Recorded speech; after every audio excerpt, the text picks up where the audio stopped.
Hello बच्चों, कैसे? ठीक ठाक देख रहे हैं वीडियो? हो रहा है काम धाम, कुछ पढ़ाई लिखाई।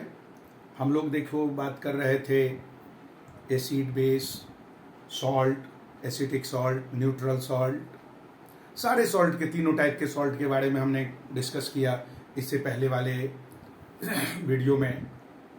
और हम लोग जब कभी भी आप लोगों को इसलिए बार बार कहता हूँ सब्सक्राइब करते रहेंगे, नए नए वीडियो आता जाएगा एक के बाद एक, और सारा सीक्वेंस में मैं अपलोड करता जा रहा हूँ।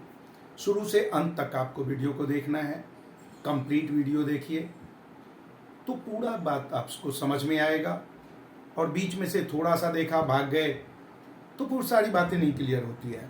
चलिए आज हम लोग बात करते हैं। ये तो आपको क्लियर हो गया था कि हाउ स्ट्रॉन्ग बेस और हमारा एसिड, कोई स्ट्रॉन्ग होता कोई बेस होता, इसके लिए हम लोग एक स्केल यूज करते हैं, that is known as pH scale. PH जिसको मैंने बताया था पावर ऑफ हाइड्रोजन आयन। ये पीएच स्केल हमें 0 से 14 तक होता है, अलग अलग कलर का। 7 हमारा मिडल होता जिसको हम न्यूट्रल कहते हैं। 7 से इस साइड, 7 से कम, दैट मीन्स एसिडिक। एसिड कौन सा होगा? जिसका पीएच वैल्यू 7 से बिलो हो, और 7 न्यूट्रल हो गया, और 7 से ज्यादा वो बेस। जिसका पीएच वैल्यू जितना कम वो उतना स्ट्रॉन्ग, जिसका पीएच वैल्यू जितना अधिक वो उतना स्ट्रॉन्ग बेस। सबसे कम पीएच वैल्यू वाला स्ट्रॉन्ग एसिड, सबसे ज्यादा पीएच वाला स्ट्रॉन्ग बेस। ये तो हम लोग जानते हैं। अब देखो पीएच का हमारे आज हम लोग डिस्कस करेंगे इस वीडियो में importance of the pH in daily life. हर रोज की जिंदगी में हमारा पीएच का क्या महत्व है। इवन हम लोग जो काम करते हैं सब में पीएच की जरूरत होती है बेटा। बगैर पीएच हमारा काम ही नहीं बनता। खाना खाते हो, डाइजेशन होता है, डाइजेशन स्टोमक से खाना, हमारा डाइजेशन जो है ना वो स्टार्ट तो हो जाता माउथ से ही और एंड होता है स्मॉल इंटेस्टाइन में। बीच में एक डाइजेशन हमारा स्टोमक में भी होता है। ऐसा नहीं है कि खाना खाया और पेट में आके जमा हो गया। ये हमारा पेट है, कोई गोडाउन नहीं। गोडाउन में माल रख दिया जी, धीरे धीरे खर्च होगा। अरे गोडाउन में भी खपत हो रहा है, गोडाउन में भी उसका डाइजेशन शुरू है। और हमारे स्टोमक में उसके वॉल पे गैस्ट्रिक ग्लैंड्स होता है। ये गैस्ट्रिक ग्लैंड से जूस निकलता है जिसको हम लोग कहते हैं गैस्ट्रिक जूस। गैस्ट्रिक जूस में 3 कंपोनेंट है, mucus, hydrochloric acid and pepsin enzyme. Pepsin enzyme is responsible to digest the protein, but pepsin will work only when nature is the medium is acidic and HCl change the food in acidic medium। यानी digestion में acetic medium की जरूरत हो गई। Daily life का है, खाना तो खाओगे ही, पचेगा ही, और पचेगा तो उसमें अम्लीय चाहिए। अम्ल के जैसा व्यवहार करने वाला कोई सब्सटेंस हो तभी पेप्सिन एंजाइम प्रोटीन को पचा सकता है। प्रोटीन को पचाने के बाद एमिनो एसिड में बन मिलता है जिससे हमारा सेल्स बनता है। वो सब हम डाइजेशन चैप्टर जब शुरू करेंगे तो उसमें भी डिस्कस करेंगे। तो भाई साहब पीएच का यहां भी वैल्यू हुआ। पीएच का वैल्यू और भी है डाइजेशन के अतिरिक्त हमारे प्लांट में और एनिमल। जो plant and animal are sensitive towards the pH. PH अगर ज्यादा है, नॉर्मल है 7 तक है, 7 को तो हम वाटर का जो प्योर वाटर होता है ना उसका पीएच होता है ये 7। हमारे माउथ बकल कैविटी, इसका पीएच यही होना चाहिए न्यूट्रल पोर्शन में।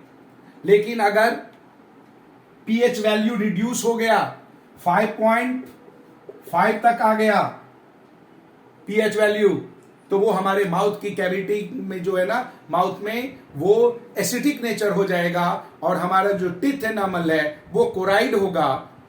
टीथ डिके का मेन कारण है, दांत को टूटने का मेन कारण है। भाई साहब, जब आप खाना खाते हो तो दांतों के गैप में कुछ न कुछ फूड आइटम फंस जाता है। कार्बोहाइड्रेट है, फर्मेंटेशन होगा, बैक्टीरिया उसमें लगेगा, बैक्टीरियाइजेशन हुआ तो वो जाके एसिड बनाता है और हमारे माउथ कैविटी का नेचर एसिडिक हो जाता, 5.5 से नीचे आ जाता है, जिसके कारण दांतों का झरना, टूथ डिकेइंग कॉज बनता है। मैंने सेंसिटिविटी की बात की। आप हम लोग ही नहीं, प्लांट भी एसिडिक अगर नेचर में आ जाएगा तो उसका ग्रोथ प्रॉपर नहीं होता। कुछ प्लांट है जो थोड़ा सा एसिडिक को तो बर्दाश्त कर लेगा, लेकिन ज्यों ही बिलो 5 गया तो वो प्लांट नहीं रह जाएगा, उसमें ग्रोथ नहीं होगा। प्लांट को ग्रो करने के लिए 7 pH 7 to 7.6 तक की जरूरत होती है। इसमें प्लांट का ग्रोथ सबसे बेटर होता है। आप लोग ध्यान से देखोगे, गौर तो किया नहीं होगा, गौर करके देखना। प्लांट में आपने गमला रखा है, गमले में पौधा लगा रखा है, आप रोज रोज पानी डालते हो, उसमें प्लांट का ग्रोथ उतना बेटर नहीं होगा। अगर बारिश होती है, बारिश की पानी अगर उसको मिला, उसमें ग्रोथ अपने आप ज्यादा दिखाई देगा। वजह क्या है? यही पीएच। तो सेंसिटिविटी होती है। कुछ सेल्फ डिफेंस के लिए भी पीएच की यूज होती है भाई। एनिमल और प्लांट सेल्फ डिफेंस के लिए भी पीएच का यूज करते हैं। हनी बी का नाम सुना क्या, देखा भी होगा, और बहुतों को तो हनी बी ने अपना प्रसाद भी दिया होगा। बहुत अच्छा है। हनी बी के छत्ते पे, उसके कॉम पे मारो एक पत्थर, बहुत सारे आएंगे हनी बी, अपना अपना प्रसाद आपको देके जाएंगे। बेटा आधे घंटे के अंदर बिल्कुल मोटा तगड़ा फुट के कुप्पा। वजह, वो प्रसाद के रूप में वही एसिडिक नेचर का वो हनी बीज देता है हमें, और हम लोग उसको ग्रहण करते हैं, जिसके कारण सूज जाता है हमारा बदन, खुजली होती है, दर्द होता है। बहुत अधिक अगर हनी बीज ने डंक मार दिया तो डेथ भी हो सकता है। आप सोच सकते हो, वो सेल्फ डिफेंस है उसका। अंट बाइट, उसमें भी एसिडिक नेचर का होता। मॉस्क्विटो जो बाइटिंग करता है वो भी एसिडिक नेचर का हमारे बॉडी में छोड़ देता, जिसके कारण हमें खुजली करना पड़ता है, स्वेलिंग होता है। कुछ प्लांट्स हैं जो अपने लीफ पे एसिडिक नेचर को छोड़ देते हैं, जिसके कारण कोई भी हर्बीवोरस गाय, बकरी, भैंस उसको खाने लगा, उसके मुंह में इचिंग हुआ, खुजली हुई, वो छोड़ देता है, खाता नहीं है। वो सेल्फ डिफेंस के लिए है। पीएच की वैल्यू, अगर पीएच डाउन हो जाए तो आपको बहुत ज्यादा सिर दर्द भी होने लगेगा। डॉक्टर को देखा होगा, आइज के भी पीएच को देखते हैं कि ब्लड का पीएच कितना है, तो वो पीएच से भी आपको नॉर्मल महसूस हो, इसलिए पीएच की अहमियत बहुत अधिक है। पीएच हमारे डेली लाइफ में बहुत मायने रखता है, इसलिए हम, अच्छा, फसल के लिए भी बेटा आपने सुना होगा, बहुत अधिक अगर हम लोग फर्टिलाइजर यूज करते हैं तो हमारे सॉइल का पीएच रिड्यूस होने लगता, वो सॉल्ट में कन्वर्ट होने लगता है और धीरे धीरे वो बंजर हो जाता है। इसलिए अपने प्रधानमंत्री जी बोल रहे हैं कि चलो ऑर्गेनिक खेती की तरफ घूमें। ऑर्गेनिक क्या होगा? उसके कंपोनेंट टूट जाएंगे, सॉल्ट को प्रोड्यूस नहीं करेगा और फर्टिलिटी सॉइल की बनी रहेगी। तो ये पीएच हमारे डेली लाइफ के लिए है। अब हम लोग कुछ बातें और डिस्कस करने वाली है। वो क्या है बेटा? जैसे मोर अबाउट सॉल्ट, सॉल्ट के बारे में हम लोग जाने। मोर अबाउट सॉल्ट,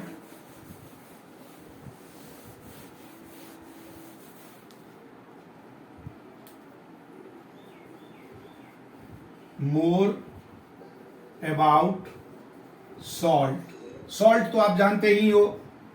अब मोर अबाउट सॉल्ट, अलग अलग सॉल्ट की बात करें तो सबसे पहले तो वही सॉल्ट जिसके बगैर आपका भोजन नहीं बनता, कॉमन सॉल्ट।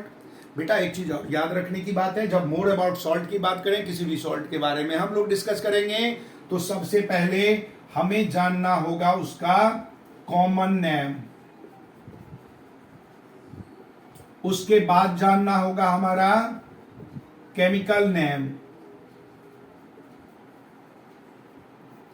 उसके बाद हमें केमिकल फॉर्मूला,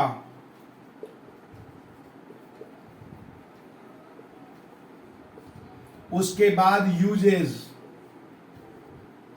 और साथ में उसका हम प्रोडक्शन भी पढ़ लें तो बहुत अच्छा, कैसे वो बना। ये आपको तो बहुत कंपलसरी है। कोई भी आप सॉल्ट की बात करें तो आपको ये चारों पॉइंट्स तो आना ही चाहिए। और सबसे बढ़िया एक यूज तो सबसे बढ़िया है, यूजेज कोई भी सॉल्ट आ जाए फट से लिख दो, यूज इन केमिकल लैब। हर एक टाइप के सॉल्ट की जरूरत केमिकल लैब में होती है। एक यूज तो अपने पास से फट से दे दो, हर किसी के लिए कॉमन चेप देना है। हम लोग बात करते हैं कॉमन सॉल्ट की। कॉमन नेम इसका हो गया कॉमन सॉल्ट, केमिकल नेम हो गया सोडियम क्लोराइड, केमिकल फॉर्मूला हो गया NaCl। अब यूज के लिए देखो, यूज कहां कहां करते, खाने में सबसे पहले, किचन में। ये कॉमन सॉल्ट जो है वो हमें बहुत बड़ा रॉ मटेरियल है, सोडियम को देने के लिए रॉ मटेरियल प्रोवाइड करता केमिकल इंडस्ट्रीज में। सॉल्ट का तो NaOH बनाने के लिए कॉमन सॉल्ट की जरूरत होती है। NaOH क्या होता, NaCl प्लस H2O। जब इसको घोल दिया, पानी में मिल गया, इसमें इलेक्ट्रिसिटी पास आउट करवा देते हैं, बन जाता है NaOH, सोडियम हाइड्रोक्साइड। H2 भी निकलेगा, लेकिन सोडियम हाइड्रोक्साइड हमें ऐसे ही बनाते हैं इलेक्ट्रोलाइसिस करके। NaOH सोडियम हाइड्रोक्साइड बनता है, रॉ मटेरियल के रूप में ये यूज होता हमारा। ठीक है, तो अच्छा, कॉमन सॉल्ट की हम लोग खेती भी करते हैं। अब बड़ी ताज्जुब लगा होगा, नमक की खेती का नाम सुना होगा, सुना ही नहीं है तो अभी सुनो, मेरे मुंह से तो सुन लिया, अब तो सुन लिया। बेटा नमक की खेती भी होती है। कैसे, सी शोर में छोटे छोटे क्यारी बनाकर रख देते हैं, हाई टाइड आया, ढेर सारा सी वाटर उस क्यारी में भर गया, लो टाइड में पानी नीचे गया, कुछ पानी उस क्यारी में भर के रह गया, सूरज की रोशनी हुई, इवापोरेशन से वाटर ऊपर, और समुद्र का पानी तो नमकीन होता है, सारा नमक मिल गया हमें खेतों में, ट्रकों में भर के कंपनी ले गए, उसको फिर से पानी मिला के घोला, छाना, फिल्ट्रेशन हुआ, क्रिस्टल बना, पीसा, ग्राइंडिंग किया, थोड़ा सा आयोडीन मिलाया, पैकेट में पैक किया, बाजार में बेच दिया, पैसा कमा लिया, तो हुआ ना खेती। अगले वीडियो में हम लोग और डिस्कस करेंगे, बहुत हमारे कुछ केमिकल सॉल्ट हैं उसके बारे में। NaOH जो यूजेस है, खाना बनाने में भी हमें कॉमन सॉल्ट की जरूरत होती है। बगैर कॉमन सॉल्ट आपका खाना ही नहीं बनता है किसी के घर में। अरे संडे को तो बना लेते हैं, कई घर में नमक नहीं खाते, लेकिन नमक नहीं खाएंगे तो काम कैसे चलेगा, बगैर नमक से तो खाना ही नहीं बनना। इसलिए बेटा कॉमन सॉल्ट के बारे में आप थोड़ा सा और जानकारी गैदर करें, पढ़ें, मुझसे पूछें, कमेंट बॉक्स आपके पास है, सब्सक्राइब, लाइक एंड कमेंट।